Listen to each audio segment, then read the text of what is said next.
සුබ දවසක් කිව්වා. අද මම ඔයගලන් එක්ක සාකච්ඡා කරන්න යන්නේ 2016 අපස සාමාන්‍ය පෙළ නාට්‍ය හා රංග කලාව විභාග ප්‍රශ්න පත්‍රය. 2016 වර්ෂයේ නාට්‍ය හා රංග කලාව ප්‍රශ්න පත්‍රයේ දෙවන කොටස තමයි ඔබත් සමග සාකච්ඡා කරන්න යන්නේ. ඔබට දැන් තිරේ දිස් වෙනවා පළවෙනි ප්‍රශ්නය. ඒක හොඳින් නරඹන්න. අපි මේ ප්‍රශ්නයේ එකින් එක සාකච්ඡා කරමු. ඒ ප්‍රශ්නෙට මොනවද ඔබ පිළිතුරු සපයන්න ඕනි කියලා. පළවෙනි ප්‍රශ්නය කොටස් කීපයකින් සමන්විත වෙනවා. කොටස් 6ක් තිබෙනවා. මේ කොටස් 6ට දරුවනේ ලකුණු 2 බැගින් ඔබට ලකුණු 12ක් ලැබෙනවා. ඒ කෙටි ප්‍රශ්න වලට කෙටි පිළිතුරු ඔබ ලිවීම ප්‍රමාණවත්. අපි බලමු පළවෙනි ප්‍රශ්නය දික්තල කාලගෝල නාට්‍ය ඇසුරෙන් පහත ප්‍රශ්න වලට පිළිතුරු සපයන්න. ඒකේ පළවෙනි ප්‍රශ්නේ තියෙනවා මොකද්ද? දික්තල කාලගෝල කතා පුවත ඇතුළත් ජාතක කතාව නම් කරන්න. එතකොට ඒකේ පිළිතුර වෙන්නේ මොකද්ද? උම්මග්ග ජාතකය. දෙවෙනි ප්‍රශ්නය බලන්න ඔබට තිරේ දිස් වෙනවා නාට්‍යයේ තේමාව කෙටියෙන් දක්වන්න. එතකොට මේකේ නාට්‍ය තේමාව විදිහට ඔබට සඳහන් කරන්න පුළුවන් නොගැලපෙන විවාහයක් කර ගැනීම නිසා ඇතිවන විපාක පෙන්වා දීමක් තමයි සිද්ධ වෙන්නේ. ඒ කියන්නේ කාලගෝලයාට නොගැලපෙන කෙනෙක් තමයි දික්තලා. කාලගෝලයා හරිම විරූපී, දික්තලා හරිම සුරූපී, ඊටා උස ලලනාවක්, කාලගෝලයා ඊටා මිටි කැත කෙනෙක්. එතකොට කාලගෝලයා අවුරුදු 7ක් බැල මෙහෙවරකම් කිරීම නිසා තමයි දික්තලාව ලබා ගන්න. මේකෙදි ඒ කරන ලද කුලියට හිලව්වක් විදිහට දික්තලාව ලැබුණත් ඔවුන් හිතින් ගැලපෙන්නේ නැහැ. ඔවුන් බාහිර ස්වරූපයෙන් ගැලපෙන්නේ නැහැ. ඉතින් ඒ බව තමයි මේක සඳහන් කරන්න ඕනේ. ඒතර මේ අදහසට සමාන පිළිතුරක් ඔබ සඳහන් කරලා තිබුණා නම් ඔබට ලකුණු 2ක් ලබා දෙනවා. ඊළඟ ප්‍රශ්නය නාට්‍ය ශෛලිය හා සම්ප්‍රදාය නම් කරන්න. එතකොට ඒකේ නාට්‍ය ශෛලිය විදිහට ඔබට සඳහන් කරන්න පුළුවන් නාට්‍ය ධර්මීය ශෛලිය, සම්ප්‍රදාය විදිහට සඳහන් කරන්න ඕනි දරුවනේ නාඩගම් සම්ප්‍රදාය. ඒක ඔබට හොඳටම පැහැදිලි. නාඩගම් සම්ප්‍රදායෙන් ඉදිරිපත් කරන බව මද්දල් වාදනය ඉදිරිපත් වෙනවා. ඒ වගේම නාඩගම් ආකෘතියෙන් තමයි මේ නාට්‍ය ගොඩනැගිලා තියෙන්නේ. හතරවෙනි කොටස කාලගෝල දික්තලාව ලබා ගැනීම පිණිස යොදාගත් උපාය කුමක්ද? එතකොට ඒ උපාය මොකද්ද? 7 අවුරුද්දක් බැල මෙහෙවරකම් කිරීම. 7 අවුරුද්දක් බැල මෙහෙවරකම් කිරීම ඒකට මුදලක් ලබා ගන්න නැහැ. ඒකට හිලව්වක් විදිහට තමයි දික්තලාව හිමි වෙන්නේ. මේකට මේ උත්තරේ ලිව්වත් හරි පිළිතුරු විදිහට බාර ගන්නවා බැල මෙහෙවර කිරීම කියලා සඳහන් කළත් ඔබට ලකුණු 2ක් ලැබෙනවා. පස්වෙනි ප්‍රශ්නේ දරුවනේ අම්බරයේ සඳසේ දිලි රූපාවති ගීතය ගායනා කරන පාත්‍රයා නම් කරන්න කියලා ප්‍රශ්නය අහලා තිනවා. පිටපත හොඳින් අධ්‍යයනය කරා නම් දරුවනේ ඔබට පැහැදිලි මේක ගායනා කරන්නේ කවුද කියලා. ඒක ගායනා කරන්නේ කවුද? දික්පිඩියා. එතකොට 6 වෙනි කොටස වඩාත් වැඩි කාලයක් දික්තලාගේ චරිතයේ රංගපෑ නිලිය නම් කරන්න. ඒකට පිළිතුර විදිහට මණිකේ අත්තනායක ශිල්පිනිය තමයි සඳහන් කරන්න ඕනේ. මණිකේ අත්තනායක කියලා ඔබ සඳහන් කරලා තිබුණා නම් ලකුණු ලැබෙනවා. දැන් බලමු දෙවෙනි ප්‍රශ්නය. ඔබට තිරේ දිස් වෙනවා. ප්‍රශ්නය හොඳින් කියවන්න. හැම වෙලේම ප්‍රශ්නයක් ඔබට ලැබුණාම ඒ ප්‍රශ්නයේ කඳ හොඳින් කියවන්න. එකෙන් අහන දෙයට පිළිතුරු සපයන්න. මොකද කරන්න ඕනේ බලන්න. දැන් අපි බලමු දෙවෙනි ප්‍රශ්නේ පළවෙනි කොටස. උඩරට ප්‍රදේශයේ ප්‍රචලිත ගැමි නාටකයක් නම් කරන්න. එතකොට මම ඔබට මීට කලින් නාට්‍ය රංග කලාව පාඩම් කීපයකදීම මේ පාඩම් අධ්‍යයනය කළා. මේකට පිළිතුර වෙන්නේ මොකද්ද? සොකරි ගැමි නාටකය. දෙවෙනි ප්‍රශ්නය මෙම ගැමි නාටකයේ චරිත 4ක් නම් කරන්න. එතකොට සොකරි ගැමි නාටකයේ චරිත 4කට වඩා තිබෙනවා. ඒකෙන් ඔබ චරිත 4ක් නම් කරපුවාම ඔබට ලකුණු ලැබෙනවා. කවුද ප්‍රධාන චරිත අපි ගමු? සොකරි, ගුරුහාමි, පරයා, කාලියම්මා, ඊළඟට වඩුවා, වෙදරාල, හෙට්ටියා, සොත්තාන ආදී චරිත කීපයක් ඔබට ගන්න පුළුවන්. ඊට අමතරව අපිට ගන්න පුළුවන් පරයාට පච්චමීරා කියලා ලියලා තිබුණත් නිවැරදි. ඒ වගේම අහිකුන්ටිකයා, කම්මල්කරුවා වගේ චරිත ඕන එකක් ඔබට ලියන්න පුළුවන්. ඒ මම සඳහන් කරන ලද චරිත කීපය අතරින් චරිත 4ක් ඔබ නම් කරොත් දරුවනේ ඔබට ලකුණු ලැබෙනවා. මේ දෙවෙනි ප්‍රශ්නයේ තුන්වෙනි කොටස මෙහි රංග ශෛලිය පැහැදිලි කරන්න. එතකොට සොකරි නාටකයේ රංග ශෛලිය පැහැදිලි කරන්න තියෙන්නේ. රංග ශෛලිය පැහැදිලි කරනකොට දරුවනේ ඔබ කරුණු වශයෙන් සඳහන් කරන්න පුළුවන් මේක ලකුණු 6ක් ලැබෙන ප්‍රශ්නයක්. ඒ නිසා කරුණු විදිහට ඔබට පූර්ණ ලකුණු ලබා ගන්න කරුණු 6ක් ඔබට ලිවීමේ හැකියාව තිබෙනවා. ඊටාම සරල ප්‍රශ්නයක්. කරුණු 6කට වඩා තියෙනවා. ඔබට හැකියාව තිබෙනවා කරුණු 6ක්වත් ලියන්න. එතකොට ලකුණු ලැබීම ගැන කිසිදු සැකයක් නැහැ. අපි බලමු සොකරි කියන්නේ නාට්‍ය ධර්මයේ ස්වභාවය උසුලන ගැමි නාටකයක්. එතකොට මේකේ නාට්‍ය ධර්මයේ විදිහට පෙරපද තාල අනුව රංගනය කරනවා. මේක විශේෂ ලක්ෂණයක් විදිහට ඔබට සඳහන් කරන්න පුළුවන්. ඔන්න තව කරුණක්. පිරිමි පමණක් රංගනයෙන් දායක වෙනවා. එතකොට සොකරි විදිහට ඉන්නේ පිරිමි චරිතයක්, කාලි විදිහට ඉන්නේ පිරිමි චරිතයක්. ඔබට ඔන්න කරුණක් විදිහට සඳහන් කරන්න පුළුවන්. සියලුම චරිත පිරිමින් විසින් රඟ දක්වනු ලබනවා. ඒ වගේම ඔබට සඳහන් කරන්න පුළුවන් අනුරූපණ මාධ්‍යයෙන් කතා පුවත ඉදිරිපත් කරනවා. අනුරූපණ මාධ්‍යයෙන් කියන්නේ සොකරි නාටකයේ විවිධ අනුකරණ අවස්ථා තිබෙනවා. ගස් කැපීම, නැව තැනීම, ඊළඟට නැවේ ගමන ආදී විවිධ අවස්ථා අනුකරණය කරලා අනුරූපණ මාධ්‍යයෙන් තමයි මේ සොකරි ගැමි නාටකය රඟ දක්වලා පෙන්වන්නේ. මේකත් ඔබට කරුණක් විදිහට සඳහන් කරන්න පුළුවන්. උදාහරණ විදිහට සඳහන් කරන්නත් පුළුවන් දරුවනේ මම මේ පැහැදිලි කරපු කරුණ. ඔබට හැකියාව තිබෙනවා උදාහරණ සපයන්න. උදාහරණ සැපයීම ඉතාම වැදගත්. හැම කරුණක්ම සනාථ කරන්න ඔබට උදාහරණ තිබෙනවා නම් ඔබගේ ප්‍රශ්නය හරිම පරිපූර්ණ ස්වභාවයක් දරනවා. ඒ වගේම උඩරට නර්තන සම්ප්‍රදාය අනුව තමයි මේක නර්තනය කරන්නේ, රඟ දක්වන්නේ. උඩරට ගැටබෙරේ වාදනය කරමින් උඩරට නර්තන සම්ප්‍රදාය අනුව තමයි සොකරි රඟ දක්වන්නේ. එතකොට සොකරි අම්මා, ගුරුහාමි, කාලි ආදී එක් චරිත උඩරට බෙර පදයට අනුව විවිධ අංග චලන, විවිධ අඩි තබමින්, විවිධ පාද රටා තබමින් තමයි ඔවුන් රංග භූමිය කමත පරිශ්‍රමණය කරන්නේ. ඊළඟ කරුණ විදිහට ලියන්න පුළුවන් පොතේ ගුරෙකු හා ගායක කණ්ඩායමක් සිටීම. එතකොට පොතේ ගුරෙක් ඉඳලා මේ සොකරි අම්මව හඳුන්වලා දෙනවා, පරයා එන වෙලාවට පරයා හඳුන්වලා දෙනවා. සොකරි එන්නේ සබයෙන් අවසර ගන්නී කියන සොකරි හඳුන්වා දීමේ කවි හැම. සොකරි නාට්‍ය පාඩම ඔබට නැවත වරක් බලමින් මේක මතක් කරගන්නත් පුළුවන්. එතකොට ඔබට පුළුවන් මේ තෙන්න කවියක් උදාහරණ විදියට සඳහන් කරමින් සොකරියේ චරිත හඳුන්වා දෙන ආකාරය පොතේ ගුරු සම්බන්ධ වෙන බව සඳහන් කරන්න පුළුවන්. ඒ වගේම කමත රංග භූමිය විදියට භාවිතා කරනවා. මේකත් විශේෂ ලක්ෂණයක්. ගොයම් කපලා පාගලා අවසන් වුණු කමත තමයි සොකරි රංග භූමිය බවට පත් වෙන්නේ. ඒ වගේම අනුකරණය, අනුරූපණ මාධ්‍යයෙන් මේක රඟ දක්වලා පෙන්නනවා. ඊළඟට වාද්‍ය භාණ්ඩ විදියට ගැටබෙරය, කයිතාලම, උඩැක්කිය වගේ වාද්‍ය භාණ්ඩ යොදා ගන්නවා. එතකොට මෙන්න මේ කරුණු රාශියක් තිබෙනවා. මේවා ඔබට සඳහන් කරොත් මේ ප්‍රශ්නේ ලකුණු 6ක් ලැබෙනවා. තුන්වෙනි ප්‍රශ්නයේ පළවෙනි කොටස සිංහල නාඩගම් කරුවන් දෙදෙනෙක් නම් කර ඔවුන්ගේ නාඩගම් නිර්මාණ දෙකක් පිළිවෙලින් දක්වන්න. එතකොට නාඩගම් නාට්‍ය කරුවන් දෙදෙනෙකුට වඩා මම ඔබට සඳහන් කරන්නම් ඔබට මතක තබා ගන්න පහසු නම් දෙකක් ඔබට ලියන්න පුළුවන්. පිලිප්පු සිඤ්ඤෝ. එතකොට පිලිප්පු සිඤ්ඤෝගේ නිර්මාණ වෙනවා ඇහැලේ පොළහෙවත් සිංහලේ නාඩගම, සිංහවල්ලි, සාන්ත ජෝෂප්, සුසේව්, හෙලෙනා, විශ්වකර්ම වගේ නාඩගම්. ඒ වගේම වී ක්‍රිස්ටියන් පෙරේරා එයාගේ බ්‍රාම්ෆෝර්ඩ් නාඩගම, බැලසන්ත නාඩගම, මෝදර පෑලිස් අප්පුහාමිගේ මියුලින්, මිලීනා, පරවුර කියන නාඩගම්. ඒ වගේම ගල්කිස්සේ හෙන්ද්‍රික් අප්පුහාමි කියන ශිල්පියාගේ රංගවල්ලි, මැරීනා, කාංචි කියන නාඩගම්. ඒ වගේම පීරිස්ගේ යූජින්, දඹදෙනි කතාව, දිනතර නාඩගම වගේ නාඩගම්. මේ වගේ නාඩගම් නාට්‍යකරුවෝ දෙදෙනෙක් සඳහන් කරලා තියෙන්නත් ඕනේ. ඒ දෙදෙනාට දෙක බැගින් නාට්‍ය සඳහන් කරලා තියෙන්නත් ඕනේ. නාට්‍ය 4ක් එතකොට සඳහන් වෙන්න ඕනේ. මෙන්න මේ උත්තරේ ලකුණු 2ක් ලැබෙනවා. දෙවෙනි කොටස බලමු. නාඩගම් රඟ දැක්වූ රංග භූමිය ඇඳ නම් කරන්න. නාඩගම් රඟ දැක්වූ රංග භූමිය ඇඳීම ඔබට වෙනම පාඩමක් මගේ YouTube නාලිකාවේ ඉදිරිපත් කරා දරුවනේ. නාඩගම් රංග භූමිය විතරක් නෙවෙයි සොකරි කෝලම් නාඩගම් කියන රංග භූමි තුනම ගැමි නාටක රංග භූමි ඇඳලා නම් කරන විදිය මම වෙනම වීඩියෝවක් කරා. ඒක ඔබට නැවත නරඹන්න පුළුවන්. ඔබට දැන ගැනීම සඳහා මම මෙතනදිත් ඡායාරූපය ඉදිරිපත් කරනවා. ඔබට තිරේ දැන් දිස් වෙනවා බලන්න.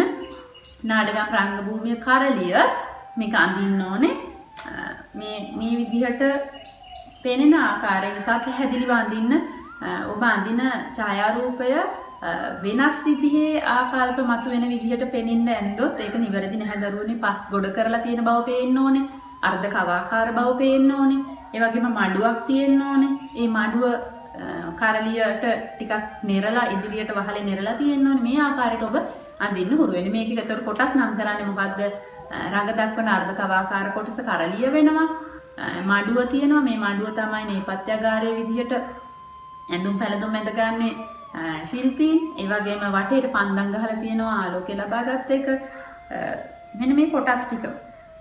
වගේම තිරය කඩතුරාව නම් කරන්න ඕනේ. මඩුව ඉදිරියේ තිබෙනවා කඩතුරාව කියන තිරයක් තිබෙනවා. ඒ තිරයත් ඔබ නම් කරලා තියෙනවා. එතකොට මේ වේදිකාව ඇඳොත් විතරක් ඔබට ලකුණු දෙකකුත් වේදිකාව ඇඳලා නම් කරොත් තමයි සම්පූර්ණ ලකුණු 4 ලැබෙන්නේ. මේකේ තුන්වෙනි ප්‍රශ්නය නාඩගම් රංග ශෛලිය පැහැදිලි කරන්න. දැන් සොකරි රංග ශෛලිය පැහැදිලි කරා වගේම මේ ප්‍රශ්නෙත් අහනවා නාඩගම් රංග ශෛලිය පැහැදිලි කරන්න. එතකොට ඕනෑම ප්‍රශ්නයක ඕනෑම නාට්‍ය කලාවක රංග ශෛලිය පැහැදිලි කරන්න ගියාම ඔබ අවබෝධ කරගන්න ඕනි දරුවනේ මේ රංගය කරලා පෙන්වන්නේ කොහොමද? මේ රංගයේ සතර අභිනය භාවිතා කරන්නේ කොහොමද? නළුවොන් ඇවිදින්නේ කොහොමද? නළුවන් ඇඳුම් පැළඳුම් අඳින්නේ කොහොමද? නළුවන්ගේ වාචික අභිනය කොයි වගේද? ඒ වගේම ආනුෂාංගික අංග සංගීතය, ආලෝකය, පසුතල ආදී අංග භාවිතා කළේ කොහොමද? මෙන්න මේ කරුණු පිළිබඳව ඔබ සඳහන් කළොත් තමයි රංග ශෛලිය විදිහට පැහැදිලි වෙන්නේ. සහ මේ නාට්‍ය කලාවට ආවේනික වූ සුවිශේෂී ලක්ෂණ තිබෙනවා නම් අන්න ඒ කරුණුත් ඔබට රංග ශෛලියට ලියන්න පුළුවන්. රංග ශෛලිය පහදන්න කියලා ඇහුව ගමන් ඔබ ඒ වචනෙට බය විය යුතු නැහැ දරුවනේ. ඔබට ඉතාම සරලව ලියවිය හැකි මේක ඉදිරිපත් කරලා දක්වන ආකාරය. අපි බලමු මේ තුන්වෙනි කොටසට නාඩගම් රංග ශෛලිය කොහොමද කරන්නේ. නාඩගම් රංගය ආරම්භ වෙන්නේ පූර්ව රංගයේදී. ඔබට මතක ඇති නාඩගම් රංගයේ කොටස් දෙකකට බෙදෙනවා පූර්ව රංගය සහ අපර රංගය කියලා.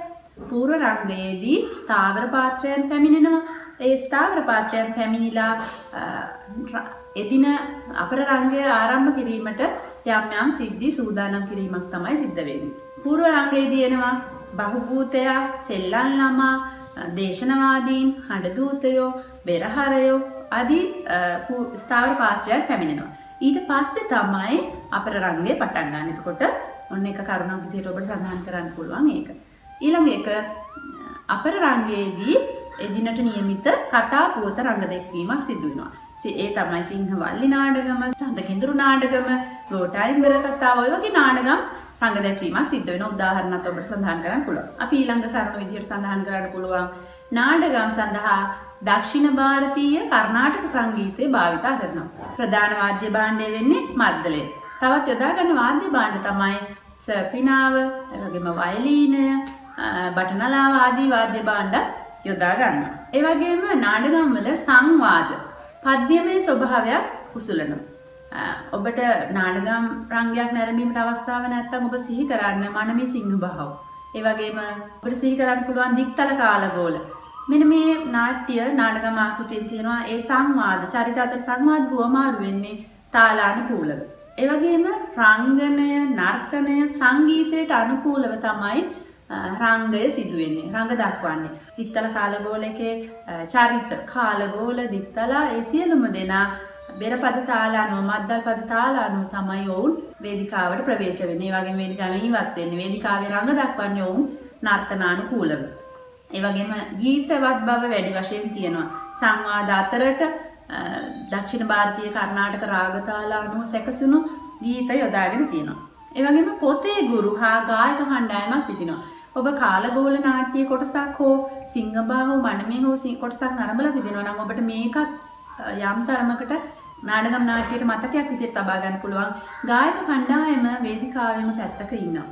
ඒ වගේම පොතේ ගුරෙක් සිටිනවා. ඊළඟට නාඩගම් වලත් ගැහැණු චරිත රඟ දැක්ුවෙත් පිරිමින් විසින්. කාන්තා චරිත තිබුණත් කාන්තාවන් රඟ දැක්ුවේ නැහැ. කාන්තා චරිත රඟ දැක්ුවෙත් කවුද? පිරිමින් විසින්. ඊළඟට කරලිය නම් රංග භූමිය නාඩගම් සඳහා රඟ දැක්වීමට යොදාගත්තා. ඒකත් විශේෂ ලක්ෂණයක් විදිහට සඳහන් කරන්න පුළුවන්. පස් ගොඩ කර සකස් කරගත් යම් තරමකින් දියුණු රංග භූමියක් තමයි කරලිය කියන්නේ. ඒ වගේම නාඩගමත් දින කීපයක් රාත්‍රී එළි වෙනකම් රංග දක්වනවා. මෙන්න මේකත් විශේෂ ලක්ෂණයක්. ලකුණු 6ක් ලැබෙන ප්‍රශ්නයක් නිසා ඔබට කරුණු 6ක්ම ලියන්න පුළුවන් නම් ලකුණු 6 ලබා ගැනීම ගැන ගැටලුවක් නැහැ. ඊළඟ ප්‍රශ්නය අපි බලමු. 4.1 සමාරෝපය යන්න පැහැදිලි කරන්න. මේ සියලුම මාතෘකාවලට අදාළ පාඩම් ඉතා සවිස්තරාත්මකව ඔබට නැරඹීමට අවස්ථාවක් තිබෙනවා මගේ YouTube නාලිකාවේ. වෙනමත් පාඩම් විදිහටත් තියෙනවා. නමුත් මේ ප්‍රශ්න පත්‍රයට අවශ්‍ය නිසා අපි නැවත සාකච්ඡා කරමු. සමාරෝපය යන්න පැහැදිලි කරන්න. එතකොට ඒකට උත්තරේ ලියන්න ඕනේ. සමාරෝපය කියන්නේ දරුවනේ නළුවෙකු හෝ නිලියා තම පෞද්ගලිකත්වය අමතක කරලා දාලා තමන්ට හිමිවන චරිතයට ප්‍රවේශ වීම. එහෙම නැත්නම් සමවැදීම, ආවේශ වීම, ආරූඪ වීම කියන විවිධ නම් වලින් හඳුන්වන්න පුළුවන්. එන්න මේ තමන් කියන පුද්ගලයා අමතක කරලා දාලා වෙනත් චරිතයක් විදිහට හැසිරීම තමයි සමාරෝපය කියන්නේ. එතකොට මේ සමාරෝපය වීමට ඒ චරිතය පිටපත තුලින් හොඳට අධ්‍යයනය කරලා චරිතය පිළිබඳ හොඳ හැදෑරීමක් කරලා පුහුණු වීම තුලදී තමයි ඒක සමාරෝපය වෙන්න පුළුවන් වෙන්නේ. එතකොට ඔබේ පිළිතුරට අර කෙටියෙන් සඳහන් කරපුවාම ප්‍රමාණවත් වෙනවා ලකුණු 2 ලබා ගන්න. දෙවෙනි ප්‍රශ්නයේ සමාරෝපයෙහි ප්‍රභේද නිදසුන් සහිතව පැහැදිලි කරන්න. සමාරෝපයෙහි ප්‍රභේද නිදසුන් සහිතව පැහැදිලි කරන්න. මේකේ ප්‍රභේද දෙකක් තියෙනවා. අභ්‍යන්තර සමාරෝපය සහ බාහිර සමාරෝපය විදිහට. ඒ දෙක නම් කරලා විතරක් බෑ. ඒ දෙක කෙටියෙන් විස්තර කරන්න ඕන දරුවනේ. අපි බලමු අභ්‍යන්තර සමාරෝපය කියන්නේ මොකක්ද කියලා. අභ්‍යන්තර සමාරෝපය කියන්නේ චරිතයක ඇති මනෝභාව තේරුම් අරන් ඒ මනෝභාව අනුව හැසිරීම.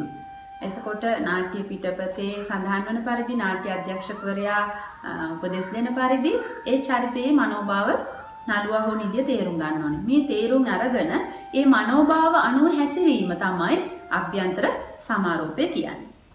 ඒ අනුව ඒකට ප්‍රවිෂ්ඨ වීම. මම සරල උදාහරණකින් ඔබට පැහැදිලි කරන්නම් දරුවනේ. අපි හිතමු මැණිකේ අත්තනායක කියන නිළිය ඇයට ලැබෙන චරිතය තමයි දික්තලාගේ චරිතය. දැන් ඇය මැණිකේ අත්තනායක කියන පෞද්ගලිකත්වය අමතක කරලා දාලා ඇය දික්තලා විදිහට හැසිරෙන්නේ කොහොමද? දික්තලා විදිහට කතා බහ කරන්නේ කොහොමද? දික්තලා විදිහට ඇවිදින්නේ කොහොමද? මෙන්න මේ වගේ අභ්‍යන්තරව ඇය මනෝභාවano ක්‍රියාත්මක වෙන ආකාරය තමයි අභ්‍යන්තර සමාරෝපය කියන්නේ. මේකෙදි අපිට ඇයගේ සිතුවිලි අනුව ඇය අභිනය භාවිතා කරන ආකාරය අභ්‍යන්තර සමාරෝපයේ විදිහට පෙන්වන්න පුළුවන්. ඇය කොහොමද මූණේ ඉරියව් පවත්වාගන්නේ? ඇය කොහොමද කාලගෝලයට රවන්නේ? කාලගෝලයට ඉඟි කරන්නේ? මේ ඔක්කොම සිද්ධ වෙන්නේ අභ්‍යන්තරව ඇය දික්තලාගේ චරිතයට සමාරෝපය වීම නිසා. ඒකේ දෙවෙනි කොටස අපි බලමු බාහිර සමාරෝපය. බාහිර සමාරෝපය කියන්නේ පුද්ගලයේ චරිතයට අදාළ විදිහට හැඩ ගැස්වීම. එතකොට මේ හැඩ ගැස්වීම සඳහා අපිට අවශ්‍ය වෙනවා ආනුෂාංගික ශිල්පීන්ගේ සහාය. එතකොට ඔබ සඳහන් කරන්න ඕනේ මොකද්ද? නළුවෙකු හෝ නිළියක් අදාළ චරිතයට අනුව බාහිරින් හැඩ ගැස්වීම, බාහිරින් ආවේශ කිරීම, බාහිරින් වෙනත් පුද්ගලයෙකු විදිහට සමාරෝපය කිරීම තමයි බාහිර සමාරෝපය කියන්නේ. මෙන්න මේකෙදි සමාරෝපය කරන්න පුළුවන් ඇඳුම් පැළඳුම් වලින්, ඒ වගේම අංග රචනයෙන් වගේ දේවල් වලින් චරිතයට හැඩ ගස්වන්න පුළුවන්. අපි හිතමු දැන් මම කලින් කිව්වා වගේ මැණිකේ අත්තනායක කියන නිළිය දික්තලා විදිහට හැඩ ගස්වනකොට දික්තලාට රෙද්දයි හැට්ටේ යන්දලා ඒ වගේම අංග රචනය කරද්දී මූණේ අංග රචනා ආලේප ද්‍රව්‍ය ගල්වද්දී දික්තලා විදිහට අංග රචනය කරලා තිනවා. ඒ වගේම කොණ්ඩය හිස මුදුනට බැඳලා කොණ්ඩය යොදලා තියෙනවා. මෙන්න මේකෙදි බාහිර සමාරෝපය නිසා තමයි අපි ඒ දික්තලා කියලා හඳුනාගන්නේ. තවත් උදාහරණයක් ගමු. සිංහයා ගමු. සිංහ බාහු නාට්‍යයේ. එතකොට සිංහ බාහු නාට්‍යයේ සිංහයා බව ප්‍රේක්ෂකයා දුටු පමණින් හඳුනාගන්නේ ඒ බාහිර සමාරෝපය නිසා. සිංහයාගේ ඇඳුම, සිංහයාගේ කෙහෙරැලි, ඒ වගේම සිංහයාගේ අංග රචනයේ මුහුණේ ගල්වල තියෙන ඉලි වර්ණ ආදිය නිසා අපිට මේ සිංහයා බව පේනවා. එතකොට මෙන්න මේ බාහිර සමාරෝපය නිසා නළුවට හෝ නිළියටත් සහයක් ඇති වෙනවා. දැන් සිංහයා විදියට නිකන් පුද්ගලයා ඇවිල්ලා හිට ගන්නවට වඩා අර ඇඳුම පැළඳුම ඇඳලා අංගරචනය කර ඇවිල්ලා සිංහයා විදියට හිට ගත්තාම ඔහුට 50ක විතර සහායක් ඇති වෙනවා ඔහුගේ චරිතය නිරූපණය කරන්න. දැන් ඔබට පැහැදිලි ඇති අභ්‍යන්තර සමාරෝපය සහ බාහිර සමාරෝපය කොටස් දෙකයි. මේ කොටස් දෙක පැහැදිලි කරලා දුන්න මම මෙන්න මේ පැහැදිලි කිරීමත් ඔබ සඳහන් කරන්න ඕනි දරුවනේ ලකුණු 4 ලබා ගන්න. තුන්වෙනි කොටස එම අවස්ථාවට අවතීර්ණ වීම පිණිස රූපණ ශිල්පියෙකු අනුගමනය කළ යුතු ක්‍රියාමාර්ග මොනවාද? දැන් සමාරෝපය වෙන්න මොනවද රූපණ ශිල්පියෙක් අනුගමනය කරන්න ඕනේ? පළවෙනියෙන් කරන්න ඕනේ නාට්‍ය පෙළ අධ්‍යයනය කරන්න ඕනේ. නාට්‍ය පෙළ හොඳින් කියවලා තමන් නළුවා හෝ නිලිය නම් තමන්ට ලැබුණ චරිතය ගැන අවබෝධය ගන්න නාට්‍ය පෙළ හොඳින් කියවලා අධ්‍යයනය කරන්න ඕනේ. ඒ වගේම අධ්‍යක්ෂකවරයා සමග සාකච්ඡා කරන්න ඕනේ මේ නාට්‍ය පෙළෙන් අධ්‍යක්ෂකවරයා අපේක්ෂා කරපු චරිතය මොකක්ද? අධ්‍යක්ෂකවරයා බලාපොරොත්තු වෙන දේ මොකක්ද කියලා අධ්‍යක්ෂකවරයා සමග සාකච්ඡා කරන්න ඕනේ. ඊළඟට මොකද්ද කරන්න ඕනේ? මේ චරිතය පිළිබඳ වටපිටාව අධ්‍යයනය කරන්න ඕනේ. අපි හිතමු දැන් සිංහබාහු නාට්‍ය පිළිබඳ චරිතයක් ඔබට ලැබුණා නම් සිංහබාහුගේ සිංහයා හෝ සිංහබාහුගේ චරිතය ලැබුණා නම් ඒ ඓතිහාසික කතා පුවත් ඒ චරිත හැසිරිච්ච ආකාරය ඔබ ඒ ඓතිහාසික කතා පුවත් වලින් ජනප්‍රවාද වලින් එහෙම නැත්නම් ඔබට වැඩිහිටි පිරිසගෙන් විද්වතුන්ගෙන් ඔබ අධ්‍යයනය කරන්න ඕනේ. රංගපානවා කියන එක ලේසි නෑ. මේ චරිත අධ්‍යයනය කරලා චරිතය ගොඩනගා ගැනීමට අවශ්‍ය රංග අභ්‍යාසවල යෙදෙන්න ඕනේ. රංග අභ්‍යාස ඒ කියන්නේ එක් එක් චරිතයට ආවේනික වූ හැඩතල රංගපෑමේ ස්වභාවයන් ඒක නාට්‍යධර්මී නාට්‍යයක් නම් ඒක තාලානුකූල අංග චලන තිබෙනවා නර්තන තිබෙනවා එක් එක් චරිතයට අදාළව පුහුණු වීම කටයුතු රංග අභ්‍යාසවල යෙදීම ඉතාම වැදගත්. නාට්‍ය පුහුණු වීම සඳහා අඛණ්ඩව පැමිණීමත් ඉතාම වැදගත්. මොකද පුහුණු වීම වලට පැමිණීම තුල තමයි තමන්ට ඒ චරිතය තුල ජීවත් වෙන්න හැකියාව ලැබෙන්නේ. අභ්‍යන්තරව වගේම බාහිරව සමාරෝපය වෙද්දී තමන්ගේ චරිතයට සාධාරණයක් ඉෂ්ට කරන්න පුළුවන් වෙනවා. දීර්ඝව ඔබ පුහුණු වීම වලට සම්බන්ධ වුණොත්. ඒ වගේම මේ චරිත පිළිබඳව ඒ වගේම රංගපෑමේදී තිබෙන අඩුපාඩු පිළිබඳව රංගපෑම පිළිබඳව ඒ චරිත නාට්‍ය පෙළ පිළිබඳව විද්වතුන්ගෙන් ඔබ තව දුරටත් අධ්‍යයනය කරමින් ඔවුන් සමග සාකච්ඡා කරමින් මේ චරිතවලට පුහුණු වෙමින් සමාරෝපය වෙන්න ඕනද. රූපණ ශිල්පියෙකු එම අවස්ථාවට තමන්ගේ චරිතයට ප්‍රවේශ වෙන පියවරවල් විදිහට මේ ටික ඔබට පෙළගස්වන්න පුළුවන්. පස්වෙනි ප්‍රශ්නේ පළවෙනි කොටස නාට්‍ය අධ්‍යක්ෂකවරයාගේ ප්‍රධාන කාර්යය වන්නේ කුමක්ද? අධ්‍යක්ෂකවරයාගේ ප්‍රධාන කාර්යය විදිහට ඔබට පිළිතුරු සපයන්න පුළුවන්. නාට්‍ය පිටපතක් එහෙම නැත්නම් නාට්‍ය පෙළක් රංගයක් බවට පත් කිරීම තමයි නාට්‍ය අධ්‍යක්ෂකවරයාගේ කාර්යභාරය. මේක කෙටියෙන් සඳහන් කරපුවාම ප්‍රමාණවත් දරුණි ලකුණු දෙකක් ලැබෙන්නේ. ඔබට තව විස්තර කරලා ලියනවා නම් ලියන්න පුළුවන්.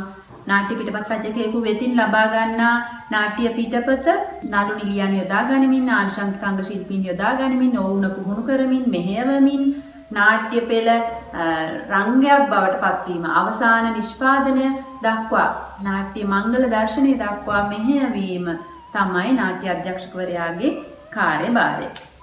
ඊළඟට ඒකේ දෙවෙනි කොටස නළු වරණය අධ්‍යක්ෂකවරයා විසින් සිදු කළ යුත්තේ කවර ලෙසින්ද? නළු වරණය සිදු කළ යුත්තේ කවර ලෙසින්ද?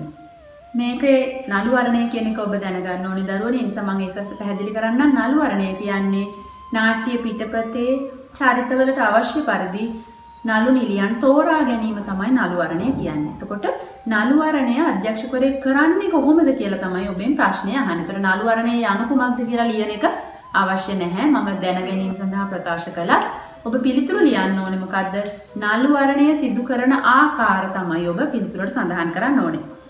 ලකුණු 4ක ප්‍රශ්නයක් නිසා කොහොමද නළු වරණය සිදු කරන්නේ? දැන් පාසලක ඔබට අත්දැකීමුත් ඇති සමහරවිට ඔබ නාට්‍යයකට පාසලේ නාට්‍ය තරගවලට එහෙම තෝරාගත්තේ නේද? ඒවා මතක් කරලා ඔබට ලියන්න පුළුවන්. අපි පෙළගස්සමු කරුණු. නාට්‍ය ගීතයක් ගායනා කිරීමට අවස්ථාව ලබා දී. මේකෙදි අධ්‍යක්ෂකවරයාට බලන්න පුළුවන් ගායන හැකියාව, ඒ වගේම ගායනයට අනුව රංගපෑමේ හැකියාව, සබකෝලය නැද්ද කියන එක අන්න වගේ ලක්ෂණ හොයලා බලන්න පුළුවන්. ඔන්න ඒක අවස්ථාවක් එතන ලිව්වා.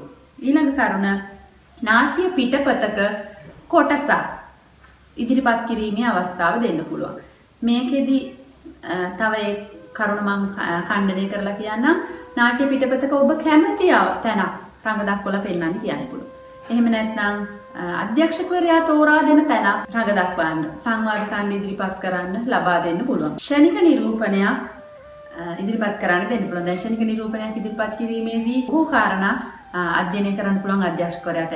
ඔහුගේ තියෙන පරිකල්පනය, ඒ වගේම සංවාද භාවිතය, අවකාශ භාවිතය ඕනෑම දෙයක් ඒ ෂණික නිරූපණයකදී නිරීක්ෂණය කරගන්න පුළුවන්. සහ ඔහුගේ තියෙන මුඛරි බව වගේ දේවල් හොඳින් අධ්‍යයනය කරන්න පුළුවන් ෂණික නිරූපණවලදී. ඒ වගේම නාට්‍යමය අවස්ථාවක් නිරූපණය කරලා පෙන්වන්න අවස්ථාව දෙන්න පුළුවන්. තවත් ඉදිරිපත් කරන්න පුළුවන් දෙයක් තමයි ඔබ රඟ දක්වලා තියෙන පාසලේ හෝ කොහේ හෝ ඔබ රඟ දක්වලා තියෙන නාට්‍යයක කොටසක් රඟ දක්වන්න දෙන්න පුළුවන්. එහෙම නැත්නම් ඔබ නරඹලා තියෙන නාට්‍යයක ඔබ වඩාත් කැමති කොටසක් රඟ දක්වලා පෙන්වන්න පුළුවන්. මෙන්න මේ කොටස් වගේම අධ්‍යක්ෂකවරයාට පුළුවන් ඒ නළුවාගේ බාහිර පෙනුම, පෞරුෂය වගේ දේවලුත් වෙනම අධ්‍යයනය කරන්නත් පුළුවන් නළුවෙකු නිලියෙකු තෝරා ගද්දී. ඒ කියන්නේ අපි හිතමු චරිතයට ගැළපෙන බාහිර ස්වරූප තියෙන්න පුළුවන්. ඒකෙදි ශාරීරික වශයෙන් නොගැලපෙන පුද්ගලයෙක් තෝරාගෙන ඒකට පුහුණු කරන්න යොදනවට වඩා සාධාරණයක් ඉෂ්ට වෙනවා සමහර ලාවට බාහිර ස්වරූපය සහ පෞරුෂයත් අධ්‍යක්ෂකවරයා නිරීක්ෂණය කළොත්. නළුවරණයේදී අධ්‍යක්ෂකවරයා ගත යුතු පියවර මම වැඩි වශයෙන් සඳහන් කරා. එයින් ඔබ කරුණු 4ක් සඳහන් කරා නම් ප්‍රමාණවත්. තුන්වෙනි කොටස බලමු. ආනුෂාංගික ශිල්පීන් දායක කරගැනීමේදී අධ්‍යක්ෂකවරයාගේ කාර්යභාරය විමසන්න. දැන් මෙන්න මේ වගේ ප්‍රශ්නයකදී විමසන්න, විස්තර කරන්න වගේ කියලා තියෙන නිසා ඒ ප්‍රශ්නේ ඔබෙන් අපේක්ෂා කරනවා රචනාමය ස්වභාවයක්. ඒ නිසා කරුණු විදිහට සටහන් කරත් දරුවනේ කරුණ විස්තර කරන්න ඔබ. එතකොට ලකුණු ඔබට වැඩියෙන් ලැබෙනවා. මේකෙදී ආනුෂාංගික ශිල්පීන් කවුද? දැන් නාට්‍යයකට සම්බන්ධ වෙන ආනුෂාංගික ශිල්පීන් කණ්ඩායම් ඉන්නවා 5. ආලෝකකරණ ශිල්පීන්, පසුතල නිර්මාණ ශිල්පීන්, වේශභූෂණ නිර්මාණ ශිල්පීන්, අංගරචනා ශිල්පීන්, සංගීත ශිල්පීන් වගේම අවශ්‍ය නම් නර්තන ශිල්පීන් යොදා ගන්න. එතකොට මෙන්න මේ ශිල්පීන්ගේ දායකත්වය අවශ්‍ය වෙනවා නාට්‍යයක සාර්ථකත්වයට. මේ නිසා දැන් මේ ප්‍රශ්නේ ඔබෙන් අහන්නේ ආනුෂාංගික ශිල්පීන් දායක කර ගැනීමේදී අධ්‍යක්ෂකවරයාගේ කාර්යභාරය කොහොමද අධ්‍යක්ෂකවරයා මොවුන් සම්බන්ධ කරගන්නේ කියලා තමයි අහන්නේ. ආනුෂාංගික ශිල්පීන් ඉස්සරෝම දැන් මම අධ්‍යක්ෂකවරයා නම් මම තෝරා ගන්න ඕනේ. එතකොට අධ්‍යක්ෂකවරයාගේ පළවෙනි කාර්යය මොකද්ද? නාට්‍යයට අවශ්‍ය ආනුෂාංගික ශිල්පීන් තෝරා ගැනීම. එතකොට මට අවශ්‍ය සංගීත ශිල්පියා, ආලෝකකරණ ශිල්පියා, අංගරචන ශිල්පියා ආදී වශයෙන් ශිල්පීන් තෝරා ගන්නවා. මේ ශිල්පීන් තෝරාගෙන ඒ ශිල්පීන් සමග සාකච්ඡාවක් ගොඩනගා ගන්න. සාකච්ඡාවක් ගොඩනගාගෙන අධ්‍යක්ෂකවරයා පැහැදිලි කරනවා මගේ නාට්‍ය මේ වගේ. මගේ නාට්‍යයට අවශ්‍ය වෙන්නේ මෙන්න මේ වගේ දෙයක්. ඔයගොල්ලෝ කොහොම වගේ හිතනවද? කියන්නේ අධ්‍යක්ෂකවරයා අපේක්ෂා කරන විදිය පැහැදිලි කරලා දීලා ඊට පස්සේ ඔවුන්ගෙනුත් අදහස් ගන්නවා. සමහරවිට දැන් මම පැහැදිලි කරලා දෙනවා මගේ නාට්‍යයට අවශ්‍ය සංගීතය මේ වගේ කියලා. ඒතර සංගීත ශිල්පියාගේ උපදෙස් ගන්නවා මෙතෙන්ද කොයි වගේ එකක් ගැලපෙයිද වගේ සාකච්ඡාවක් ගොඩනගනවා ආනුෂාංගික ශිල්පීන් සමග. එතකොට ඒක දෙවෙනි කරුණ විදියට සඳහන් කරන්න පුළුවන්. ඊළඟට නාට්‍ය පෙළ ඒ ආනුෂාංගික ශිල්පීන් සියලු දෙනාටම ලබා දීලා නාට්‍ය පෙළ පිළිබඳ පූර්ණ අවබෝධයක් ලබා දෙනවා. පූර්ණ අවබෝධයක්. ඒ කියන්නේ නාට්‍ය පෙළ පිළිබඳ සාකච්ඡාවක් ගොඩනගනවා. පූර්ණ අවබෝධයක් ලබා දෙනවා කියන්නේ ඒක. ඔවුන්ට පැහැදිලි කරලා දෙනවා අධ්‍යක්ෂකවරයාගේ කැමැත්ත. අධ්‍යක්ෂකවරයා බලාපොරොත්තු වූ දේ.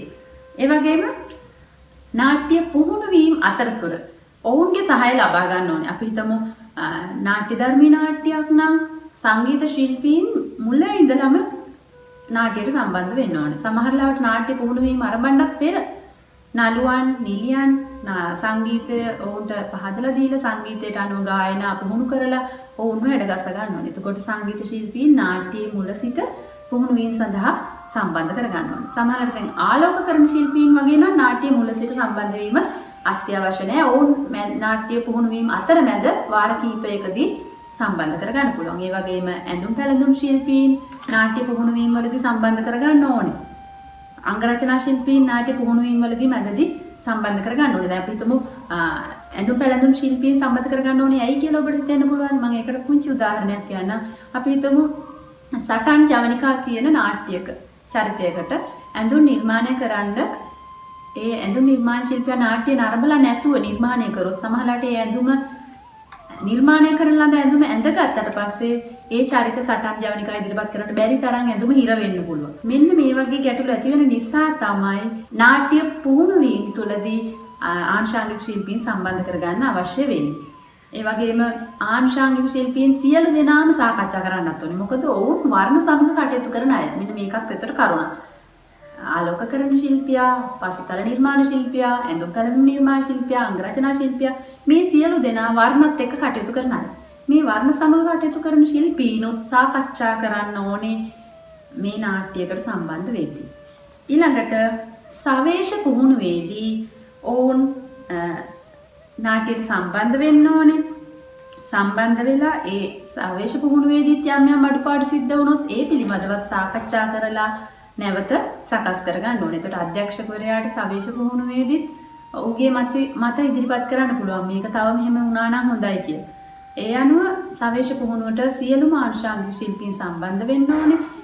ඉන්න අනතුරුවත් සාකච්ඡා මට්ටමින් යම් වෙනස් කිරීම් කරගන්න පුළුවන්. මෙන්න මේ පිළිවෙල තමයි අධ්‍යක්ෂකවරයා අනුගමනය කරන්නේ ආංශාංගික ශිල්පීන් සම්බන්ධ කරගැනීමේදී. 6 වෙනි ප්‍රශ්නේ බලමු. 6 වෙනි ප්‍රශ්නේ පළවෙනි කොටස 1956 වර්ෂයේදී නාට්‍ය ධර්මී නාට්‍ය කලාවේ වෙනසක් ඇති කළ නාට්‍යකරුගේ නම කුමක්ද? ලකුණු දෙකක ප්‍රශ්නයක් නමක් ලියන්න තියෙන එක හරිම ඍජු පිළිතුරක්. ඒ නිසා උත්තරේ ලියමු අපි මහාචාර්ය ඉදිරිවීර සරච්චන්ද්‍ර. දෙවෙනි ප්‍රශ්නය ඔහුගේ නාට්‍ය ධර්මී නාට්‍ය 4ක් නම් කරන්න. මේකත් හරිම ඍජු පිළිතුරක්. නම් කරන්න තියෙන දරුවනේ නාට්‍ය නම් බොහෝමයක් තිබෙනවා. ඒ බොහෝමය අතරින් ඔබ නාට්‍ය 4ක් ලියවා නම් ලකුණු 4 ලැබෙනවා. බලමු අපි නාට්‍ය කීපයක් ඔබට මම සඳහන් කරන්න සටහන් කරගන්න. මනමේ, වෙස්සන්තර, කදාවලලු, සිංහබාහු, මහාසාර, ලෝමහංස, බවකඩතුරාව, රත්තරන්, එළව ගිහින් මෙලවාව, එවැගේම හස්තිකාන්ත මන්තරේ, ප්‍රේමතෝ ජයති ශෝකෝ, වෙල්ල වැහුම් වගේ නාට්‍ය ඉදිරියට සරච්චන්ද්‍රයන් විසින් නිර්මාණය කළා. එම නාට්‍ය වලින් 4ක් ඔබ සඳහන් කරා නම් ප්‍රමාණවත්. තුන්වෙනි කොටස මෙම නාට්‍යකරුගෙන් සිංහල නාට්‍ය කලාවට සිදු වූ සේවය අගයන්න. ඉදිරියට සරච්චන්ද්‍රයන්ගෙන් නාට්‍ය කලාවට සිද්ධ වෙච්ච සේවය තමයි ඔබට ලියන්න තියෙන්නේ. ඒකෙදි අගයන්න කියලා කිව්වහම කරුණු විස්තර කරමින් ඔබ ලියන්න දරුවනේ. අපි කරුණු විදිහට බලමු. ලංකාවේ නාට්‍ය කලාව පිරිහෙමින් තිබ්බ කාලෙක ඉදිරිවීර සරච්චන්ද්‍රයන් 1956 මනමේ නාට්‍ය නිර්මාණය කරනවා. මේ මනමේ නාට්‍ය නාට්‍ය කලාවේ සුවිශේෂී සන්ධිස්ථානයක් විදිහට සඳහන් කරන්න පුළුවන්. එහෙම කියන්නේ ඒත් එක් සොකරි, කෝලම්, ඒ වගේම යාතු කර්ම, නාටකම් වගේ නාට්‍ය කලාවක් ලංකාවේ තිබියදී ඒ වගේ යම් කොටස් අරගෙන නූතන වේදිකාවට ගැලපෙන විදිහේ සර්වකාලීන නාට්‍යයක් විදිහට මනමේ නාට්‍ය නිර්මාණය වෙනවා. මේ මනමේ නාට්‍ය දේශීය අනන්‍යතාවය හෙළි කරන නාට්‍යයක් විදිහට හඳුන්වලා දෙන්න පුළුවන්. ඒතර ඉදිරිවීර සරච්චන්ද්‍රයන්ගේ 1956 මනමේ බිහිවීම සහ දේශීය නාට්‍ය කලාවේ නව නැම්මක්, නව සන්ධිස්ථානයක් විදිහට මේ නාට්‍ය කලාව හඳුන්වලා දෙන්න පුළුවන්. ඉතින් දරුවනේ ඊළඟට ලියන්න පුළුවන් ඔබට ඔහු කර සේවයක් විදිහට 1961 සිංහබාහු නිර්මාණය කිරීම. ඒ වගේම සිංහබාහු කියන්නේ මුදුන් මල්කඩ කියනවා. මනමේ වලටත් වඩා ඉතා උසස් විදිහට නිර්මාණය වුණු නාට්‍යයක් විදිහට හඳුන්වලා දෙන්න පුළුවන්. අදටත් ජනතාව නරඹමින් සර්වකාලීන සමාජ ඝට්ටනය, පියපුතු ගැටුම පෙන්වමින් මේ නාට්‍ය නිර්මාණය කරලා තිනවා. ඉතාම අලංකාර විදිහට සිංහල භාෂාව හසුරුවමින්, ගායනා පද රචනයන් හසුරුවමින් මේ නාට්‍ය නිර්මාණය කිරීමත් විශේෂ ලක්ෂණයක්. ඒ වගේම ඉදිරියට සරච්චන්ද්‍රයන් දේශීය යාතු කර්ම, සොකරි, කෝලම්, නාඩගම් ආදී කවි නාඩගම්, රූකඩ සියලුම දේවල් අධ්‍යයනය කරමින් පර්යේෂණ ග්‍රන්ථයක් නිර්මාණය කරනවා. මේ පර්යේෂණ ග්‍රන්ථය එළි දැක්වීමත් විශේෂ ලක්ෂණයක්. ගැමි නාටකය, සිංහල ගැමි නාටකය රචනා කිරීමත් ඔහුගේ විශේෂ සේවයක්.